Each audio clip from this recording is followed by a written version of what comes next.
दूसरी ओर अभिनव के करीब बैठे रंजन को अभिनव यानी टाइगर का ताकतवर ऑरा महसूस हो रहा था।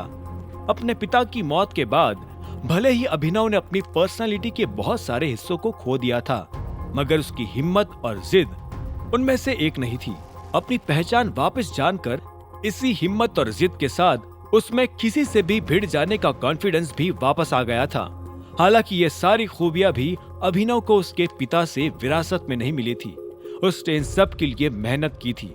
5 साल की उम्र में ही उसके पिता संजय ने उसे ट्रेन करके और जानबूझकर परेशानियों के सामने खड़ा करके उसके अंदर का डर निकाल दिया था। इसी वजह से अभिनव इतने सारी मुश्किलों को पार करके भी अपने दम पर पढ़ाई कर पाया था।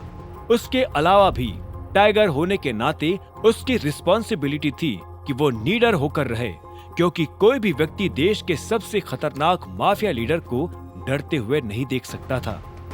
अगर तुम कमजोर रहोगे तो उन्हें भी खो दोगे जिन्हें चाहते हो, लेकिन ताकतवर रहोगे तो पूरी दुनिया तुम्हें चाहेगी। संजय गढ़वाल के ये शब्द अभिनव के कान में अक्सर गूंजा करते थे और इन्हीं शब्दों से उसे अपनी माँ की याद भी आया करती थी। अभिनव को लगता था कि उसकी माँ की मौत कहीं ना कहीं इसीलिए ही हुई थी क्योंकि उसके पिता कमजोर पड़ गए थे।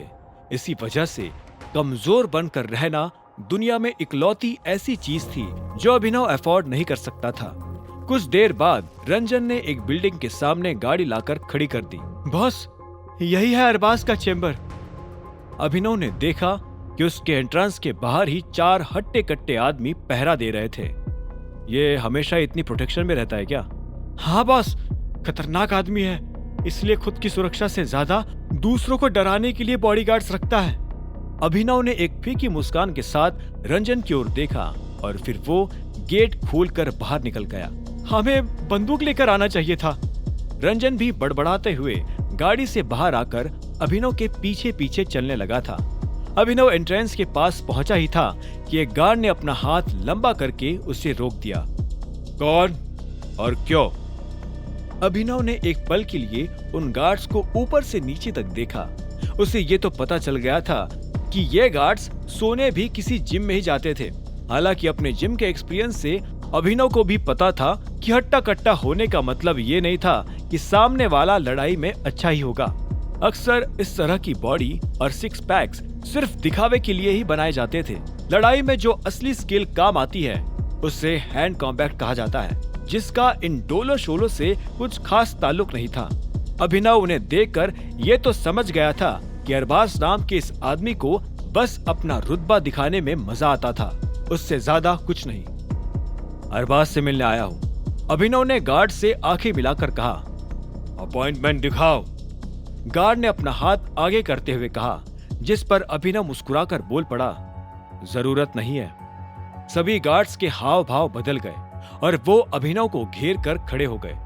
आखिरी बार बोल रहा हूं लड़के, यहाँ से भाग जा, नहीं तो बेमतलब हड्डियां तुड़वा लेगा।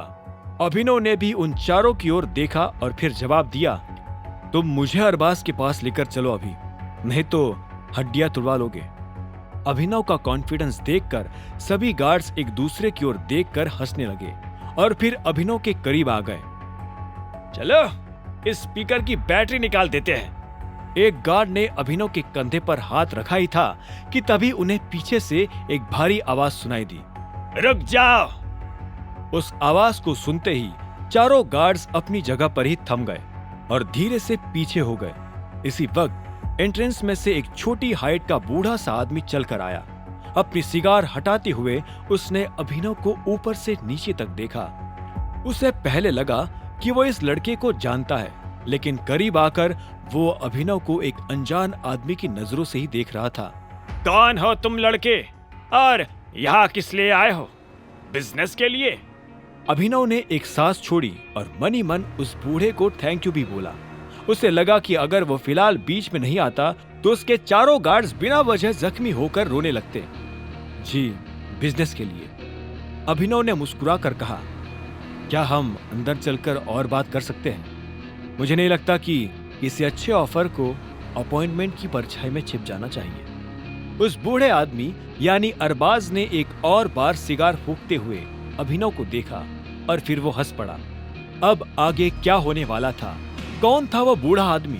क्या अरबाज उसे अंदर आने देगा या फिर बाहर से ही भगा देगा? अगर टाइगर और अरबाज के बीच लड़ाई हो जाएगी तो फिलहाल कौन बच पाएगा?